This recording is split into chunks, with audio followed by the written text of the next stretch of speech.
मित्रांनो, मुंबई कुळ वहिवाट अधिनियमाच्या कलम 32 मध्ये अशी तरतूद नमूद आहे की जर समजा एखादी व्यक्ती कृषक दिनी म्हणजेच 1 एप्रिल 1957 रोजी एखादी जमीन कुळ या नात्याने कसत असेल तर ती व्यक्ती या कलमान्वये तहसीलदार यांना एक अर्ज करून तो कसत असलेल्या जमिनीची खरेदीची किंमत ठरवून मागू शकतो आणि तहसीलदार साहेबांनी असा अर्ज मंजूर केला की ठरलेली किंमत कुळाने भरली की त्याला ती जमीन खरेदी दिली जाते। तसेच त्या खरेदीचे 32M चे प्रमाणपत्र दिले जाते। आता ही 32G अन्वयाची रक्कम कशी ठरवली जाते आणि ही सर्व कायदेशीर प्रक्रिया कशी चालते याबाबत चॅनेलवर अगोदरच व्हिडिओ अपलोड केलेला आहे। त्या व्हिडिओची लिंक वर आय बटनवर दिलेली आहे। ज्यादा माहितीसाठी तो व्हिडिओ नक्की पहा।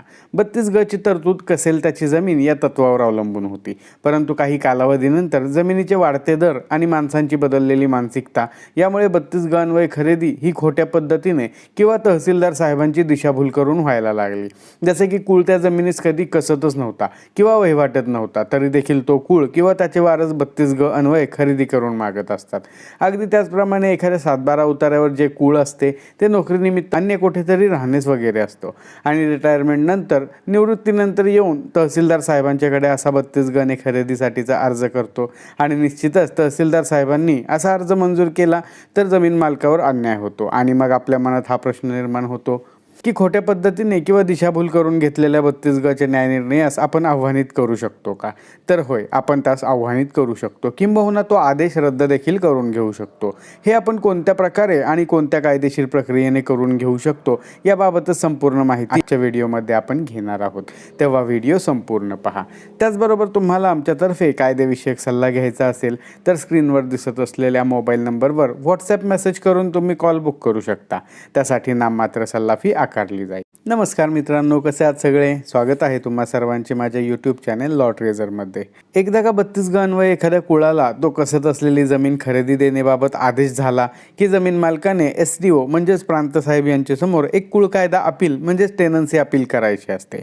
इथे एक गोष्ट ही देखील लक्षात घेण्यासारखी आहे की RTS अपील की जे आपण फेरफार विरुद्ध करतो आणि टेनन्सी अपील की ज्याबाबत आता आपण चर्चा करतोय, हे दोन्ही अपील एकमेकांपासून अगदी वेगवेगळे असे आहेत। या दोन्ही अपिलांमध्ये एक मूलभूत फरक हा आहे की मंडलाधिकारी यांचे न्यायनिर्णयाविरुद्ध आपण ज्यावेळेस RTS अपील प्रांत साहेबांच्या समोर दाखल करतो त्यावेळेस त्याची मुदत ही मंजूर झालेल्या फेरफारबाबत माहिती झाल्यापासून 60 दिवसांची आहे, तर एखाद्या 32G च्या अर्जाचा निकाल झाला की त्यावर अपील करण्यासाठी त्या निकालाच्या तारखेपासून 60 दिवसांची मुदत असते। परंतु येथे एक साम्य या दोन्ही अपिलांमध्ये हा आहे की जर या अपिलाकडे तुम्हाला उशीर झाला तर तुम्ही एक उशीर माफी अर्ज या अपिलासोबत दाखल करू शकता।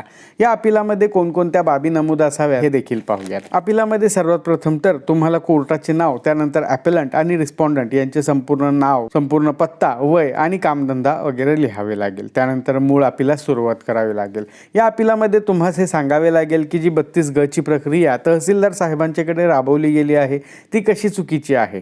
त्याचप्रमाणे तुमचे म्हणणे असे असेल की जे कुळ तहसीलदार साहेबांनी कन्सिडर करून 32G चा अर्ज मंजूर केलेला आहे तो त्या जमिनीवर कुळ म्हणून ती जमीन वहिवाटत नाही, तर त्या बाबतीतही तुम्ही या अपिलामध्ये सांगितले पाहिजे, कारण कायद्याच्या नावामध्ये कुळ वहिवाट असे शब्द आहे आणि जर कुळाची वहिवाटच नसेल तर तुम्ही अपिलामध्ये ही गोष्ट नमूद करून ही गोष्ट अपिलीय अधिकारी यांच्या निदर्शनास आणून देणे गरजेचे असते।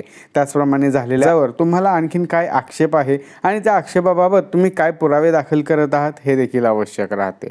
आता ही बाब एका उदाहरणाने समजावून घेऊयात।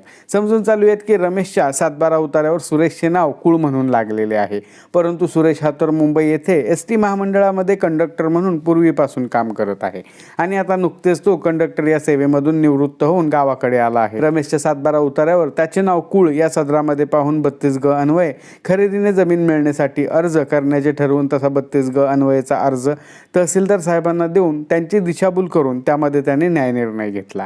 या अर्जामध्ये रमेशला नोटीस मिळूनही रमेश अर्जाचे कामी हजर राहिला नसल्याने कामकाज रमेश विरुद्ध एकतर्फा चालवले गेले। अर्जाचा न्यायनिर्णय झाल्यानंतर रमेशने प्रांत अधिकारी म्हणजेच SDO साहेब यांच्याकडे एक टेनन्सी अपील दाखल केले। त्यामध्ये रमेशने 32G चा न्यायनिर्णय कसा चुकीचा आहे हे सांगताना सुरेश कंडक्टर असल्याबाबत त्यामध्ये नमूद केले आणि कोर्टास हे देखील सांगितले की सुरेश बाहेरगावी नोकरीस असल्याने त्या जमिनीमध्ये त्याची कधीही वहिवाट नव्हती, तसेच तो कधीही जमीन मालकाला खंड देखील देत नव्हता आणि त्या जमिनीवर वहिवाट पूर्वीपासून आजपर्यंत रमेशचीच आहे हे देखील रमेशने कागदोपत्री सिद्ध केले। या ठिकाणी सुरेशला कोणत्याही प्रकारे आपला बचाव घेता आला नाही आणि न्यायनिर्णय जमीन मालकाच्या बाजूने होऊन झालेला 32G रद्द करण्याचे आदेश प्रांत अधिकारी यांनी दिले. हे उदाहरणामधून दिसत आहे एवढे सोपे देखील नाही, कारण ती व्यक्ती कुळ नाही किंवा त्या व्यक्तीने कुळ म्हणून जमीन मालकाला कधीही खंड दिला नाही, तसेच त्या कुळाचे वहिवाट जमिनीमध्ये नाही हे तुम्हाला सर्व शंकांच्या पलीकडे सिद्ध करावे लागते. असे अपील दाखल करत असताना एकच गोष्ट आपण लक्षात ठेवली पाहिजे की मुंबई कुळ वहिवाट अधिनियम म्हणजेच कुळ कायदा हा कुळासाठी आणि कुळाच्या हितासाठीच तयार केला गेलेला आहे. आरटीएस अपीलावर जसे आपण दुसरे आरटीएस अपील अप्पर जिल्हाधिकारी यांच्यासमोर दाखल करतो तशी तरतूद या कायद्यामध्ये नाही. तुम्हाला जर टेनन्सी अपीलाचा न्यायनिर्णय मान्य नसेल तर तुम्ही त्याविरुद्ध टेनन्सी रिव्हिजन अर्ज करू शकता. असा रिव्हिजन अर्ज तुम्ही MRT म्हणजेच महाराष्ट्र रेव्हेन्यू ट्रिब्युनल म्हणजेच आपण ज्याला मराठीमध्ये महाराष्ट्र महसूल न्यायाधिकरण असे म्हणतो त्यामध्ये दाखल करू शकता. MRT मध्ये रिव्हिजन अर्ज दाखल करत असताना आपणास लॉ पॉईंटवर भर द्यावा लागतो किंवा आपण असेही म्हणू शकतो की जर अपीलामध्ये जो न्यायनिर्णय झालेला आहे त्या न्यायनिर्णयाला आव्हानित करण्यासाठी तुम्हाला कायदेशीर मुद्दा असेल तरच तुम्ही तो रिव्हिजन अर्ज दाखल करावा. कारण MRT मध्ये खालील कोर्टाचा न्यायनिर्णय कायदेशीर मुद्द्यांवर अवलंबून होता का नाही हे पाहिले जाते आणि जर MRTला त्यामध्ये काही मुद्दा आढळून आला तर ते प्रकरण पुन्हा खालच्या कोर्टात फेरचौकशीसाठी पाठवले जाते. समजा एखादी व्यक्ती MRTच्या न्यायनिर्णयावर नाराज असेल तर त्या व्यक्तीस माननीय उच्च न्यायालयामध्ये रिट पिटिशन दाखल करून त्यात दाद मागावी लागते. तर मित्रांनो, अशा प्रकारे आजच्या व्हिडिओमध्ये आपण 32G आदेशाविरुद्ध कोठे अपील करू शकतो, कोठे रिव्हिजन अर्ज करू शकतो आणि त्याची साधारणपणे प्रक्रिया कशी असते हे सोप्या भाषेमध्ये पाहिलेले आहे. आजच्या व्हिडिओमध्ये आपण इथेच थांबणार आहोत. पुन्हा भेटू अशाच एका माहितीपर व्हिडिओमध्ये. तोपर्यंत नमस्कार.